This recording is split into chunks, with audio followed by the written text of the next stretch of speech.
नमस्कार, आप देख रहे हैं हमारा खास शो प्रार्थना हो स्वीकार और मैं हूं आपके साथ अर्चना गुप्ता। आज हम आपको लेकर चलेंगे भगवान शिव के उस मंदिर में जिसके बारे में अक्सर कहा जाता है कि ये मंदिर द्वापर युग से ही अधूरा है। आखिर ये मंदिर 5000 सालों से अधूरा क्यों है, जहां मिलता है भारत का सबसे बड़ा शिवलिंग, जिसे उत्तर भारत का सोमनाथ भी कहा जाता है।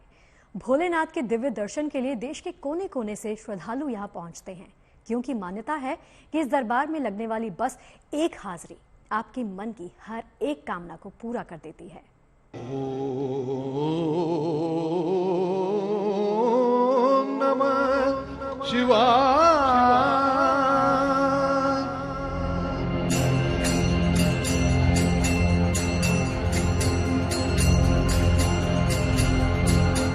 देवों के देव महादेव, जिनकी महिमा अनंत है, सावन में जिनकी भक्ति के जयकारे लगते हैं, बम बम भोले से पूरा भूमंडल गूंजने लगता है।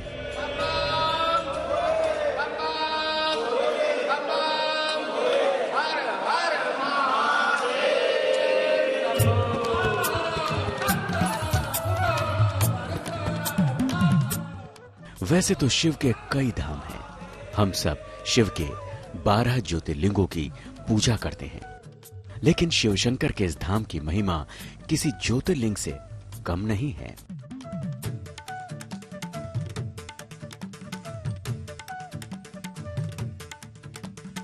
जिस मंदिर में मत्था टेकने लाखों श्रद्धालु आते हैं, सावन का महीना हो या फिर महाशिवरात्रि या मकर संक्रांति, जिनके दर्शन की लालसा इतनी प्रबल होती है कि लोग भारी भीड़ में भी खुद को सहज महसूस करते हैं।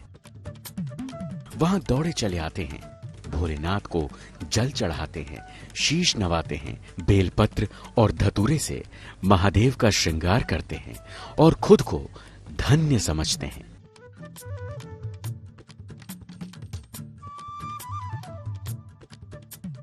आखिर कहां है शिव का वो अद्भुत दरबार, जिस मंदिर का शिवलिंग इतना भव्य, इतना विशाल है कि उसका निर्माण आज तक पूरा ही न हो सका।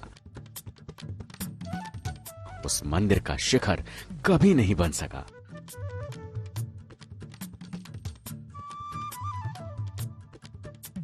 जिन्हें संसार का साधक कहा गया, आखिर उस मंदिर में महादेव की साधना आज तक अधूरी क्यों है?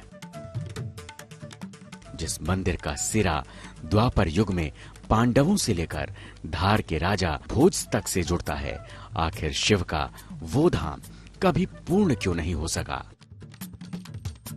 ये ऐतिहासिक मंदिर है मध्य प्रदेश की राजधानी भोपाल से करीब 30 किलोमीटर दूर रायसेन के भोजपुर में, जिसे भोजेश्वर महादेव भी कहते हैं। जिस मंदिर के आसपास मंदिर के निर्माण की निशानियां बिखरी मिलती हैं, जिस पर मुहर भारतीय पुरातत्व सर्वेक्षण विभाग लगाता है। आखिर क्या कारण रहा कि वो मंदिर बनना तो शुरू हुआ, लेकिन पूरा बन नहीं पाया? दावा किया जाता है कि भोजपुर के इस शिव मंदिर का प्रवेश द्वार दुनिया के किसी भी मंदिर से सबसे बड़ा है। आखिर कैसे 1000 साल पहले, जब विज्ञान इतना उन्नत नहीं था, तो फिर इन 70 टन वजनी पत्थरों को कैसे मंदिर तक पहुंचाया गया होगा? भोजपुर के इस मंदिर में आकर मन स्वतः बैरागी हो जाता है। मन से सारे विकार मिटने लगते हैं। कैलाशपति की भक्ति से रोम रोम प्रफुल्लित हो उठता है। यहाँ की मान्यता है कि जो भी दिल से मांगो तो वो पूरा होता है। यहाँ इस मंदिर की विशेषता ये है कि यहाँ पे आप आके जो मनोकामना मांगते हो वो पूर्ण होती है। हम यहाँ 2005 से आ रहे हैं और आज भी आए हैं। ये एक ऐतिहासिक मंदिर है और सबसे बड़ा शिवलिंग है, ये सुन रखा है। और सबसे बड़ी विशेषता ये है कि शिवलिंग के अंदर शिवलिंग है। यहाँ पे उत्तर भारत का सोमनाथ मंदिर कहा जाता है और यहाँ पे सभी मनोकामना पूरी होती है, इनके बारे में सुना था और इसीलिए हम आए थे यहाँ पे दर्शन करने। शिव जो है हमेशा ब्रह्म ब्रह्म ब्रह्म बर मांगो बर मांगो बर मांगो बोलते रहते हैं, भंग धतूरा खा करके। अब जो भी उनके पास जाता है वो कुछ न कुछ अवश्य पाता है। आज पहली दफा दर्शन कर पाया हूँ। आत्ममुग्ध हो गया हूँ। ऐसा लगता है कि जो हमने मन्नत मांगी है वो जल्द ही पूरी होगी। कहते हैं जो भी एक बार यहाँ आता है वो शिव की साधना में लीन हो जाता है। ये भी भोलेनाथ की महिमा ही है कि ये मंदिर भले ही अधूरा रह गया हो, लेकिन इस मंदिर में आने वाले किसी भी भक्त की कोई भी मनोकामना कभी अधूरी नहीं रहती। इस मंदिर के बारे में ये सुना है कि ये पांडवों के समय का मंदिर है और बीच में भोजराज देव ने यहाँ जिनके नाम से ये स्थान, ये क्षेत्र प्रसिद्ध है, उनके द्वारा जो है जीर्णोद्धार किया गया। मंदिर के नजदीक ही बेतवा नदी बहती है, जहां भोलेनाथ का विशाल शिवलिंग लाखों भक्तों की आस्था का केंद्र है, जिसे भक्त भोजेश्वर शिवलिंग के नाम से जानते हैं। शिव भक्तों के लिए इस शिवलिंग का महत्व किसी ज्योतिर्लिंग से कम नहीं है। भारत में महादेव के अनगिनत मंदिर हैं, फिर क्या वजह रही होगी कि भोजपुर के इस मंदिर में रुद्रनाथ का महाअभिषेक नहीं हो सका। माना जाता है कि ये शिवलिंग द्वापर युग से यहाँ पर है, लेकिन इस मंदिर के जीर्णोद्वार की कथा परमार राजा भोज से जुड़ती है। भोजपुर के इस मंदिर की पहचान विशाल शिवलिंग से है। दावा किया जाता है कि एक ही पत्थर पर खड़ा ये विश्व का सबसे बड़ा शिवलिंग है, जो वास्तु शास्त्र का अद्भुत नमूना भी है और साथ ही साथ लाखों भक्तों की आस्था का केंद्र, जहां शिव अपने भक्तों का कल्याण करते हैं।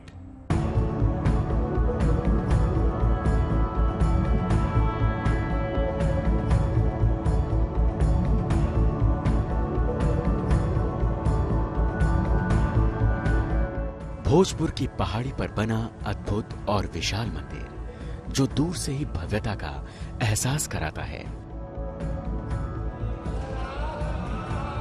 माना जाता है कि ये शिवलिंग एक ही पत्थर का बना है। चिकने लाल बलुआ चट्टान से बने इस शिवलिंग को एक ही पत्थर से बनाया गया और जिसे विश्व का सबसे बड़ा और प्राचीन शिवलिंग माना जाता है। दावा किया जाता है कि आधार सहित इस शिवलिंग की ऊंचाई 40 फीट से भी अधिक है।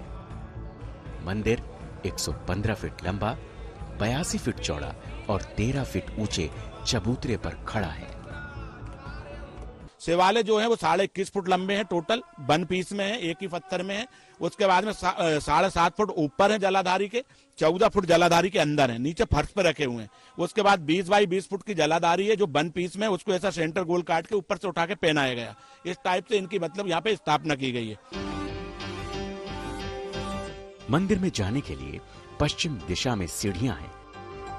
गर्भगृह के दरवाजों के दोनों ओर देवी गंगा और यमुना की मूर्तियां लगी हैं। इसके साथ ही गर्भगृह के विशाल शीर्ष स्तंभ पर भगवान की आकृतियां नजर आती हैं। शिव पार्वती, ब्रह्मा सरस्वती, राम सीता और विष्णु लक्ष्मी की मूर्तियां स्थापित है, जबकि मंदिर की बाहरी दीवारों पर यक्षों की मूर्तियां उकेरी गई हैं। पौराणिक मान्यता है कि यहाँ पर शिवलिंग पांडवों ने स्थापित किया था, लेकिन इस शिव मंदिर का जीर्णोद्धार परमार वंश के राजा भोज ने 1010 ईसा से 1055 ईसा में किया गया। ये मंदिर के बारे में ऐसा बताते हैं कि जब पांडवों को अज्ञातवास हुआ था तो उस टाइम में ये पांडव लोग यहाँ पे घूमने आए थे। ये पूरा बियावान जंगल था, तो अज्ञातवास के समय जब वो यहाँ पे आए तो ये भीमबेटका जो है यहाँ पे ये आके रुके हैं। भीमबेटका में वहाँ प्राकृतिक गुफाएं हैं, तो वहाँ पे आके रुके हैं। उसको आर्कियोलॉजिकल भी प्रमाणित करता है कि यहाँ पे भीम आके रुके हैं। दावा किया जाता है कि इस मंदिर का प्रवेश द्वार दुनिया के किसी भी मंदिर से सबसे बड़ा है। इस मंदिर की खासियत, इसमें 40 फीट ऊंचाई वाले इसके 4 स्तंभ हैं। गर्भगृह की अधूरी बनी छत इन्हीं 4 स्तंभों पर टिकी है। साथ ही भोजेश्वर मंदिर की छत गुंबदाकार है। भोजेश्वर मंदिर में बिखरे पड़े पत्थरों पर हमें मंदिर के विशाल निर्माण की योजना भी मिलती है, जिसका संकेत पत्थरों पर बने नक्शे देते हैं। इस मंदिर की भव्यता देखते ही बनती है और आश्चर्य भी होता है कि आखिर इतने भारी पत्थर इतनी ऊंचाई पर कैसे पहुंचाए गए होंगे। मंदिर के ठीक पीछे एक ढाल नुमा आकृति बनी है। दावा किया जाता है कि मंदिर के निर्माण के समय विशाल पत्थरों को ढोने के लिए इसी ढलान का उपयोग किया जाता था। मंदिर में जगह जगह मूर्तियां बिखरी मिलती हैं, जिससे ऐसा लगता है कि ये मंदिर के निर्माण की सामग्री रही होंगी। मंदिर के आसपास चट्टानों पर उकेरी आकृतियां और नक्शे मिलते हैं। मंदिर को देखकर ऐसा लगता है कि मंदिर का निर्माण अचानक से रोक दिया गया होगा।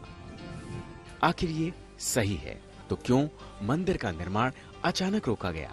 इसके कोई पुख्ता प्रमाण आज भी नहीं मिलते। कई विद्वानों का मत है कि भोजेश्वर शिव मंदिर की छत इसलिए नहीं बन सकी क्योंकि ये भार का सही आकलन नहीं कर सकी।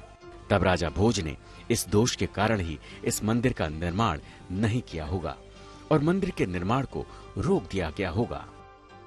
इसके कारण अभी तक अज्ञात ही हैं, लेकिन इतिहास के जानकार बताते हैं कि इसके न बनने के पीछे कारण कुछ भी हो सकता है। प्राकृतिक आपदा, संसाधनों की कमी या फिर किसी युद्ध के शुरू हो जाने के कारण ही मंदिर का निर्माण रोक दिया गया होगा। कुछ लोग राजा भोज के निधन से भी इस मंदिर के अधूरे रहने के कारण को मानते हैं।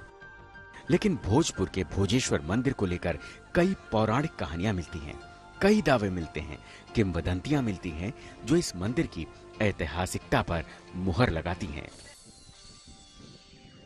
प्रार्थना हो स्वीकार में आज के लिए आध्यात्म का सफर यहीं तक। कल फिर मिलेंगे आपसे और आपको लेकर चलेंगे आध्यात्मिक यात्रा पर। तब तक के लिए हमें इजाजत दीजिए और आप देखते रहिए गुड न्यूज टुडे।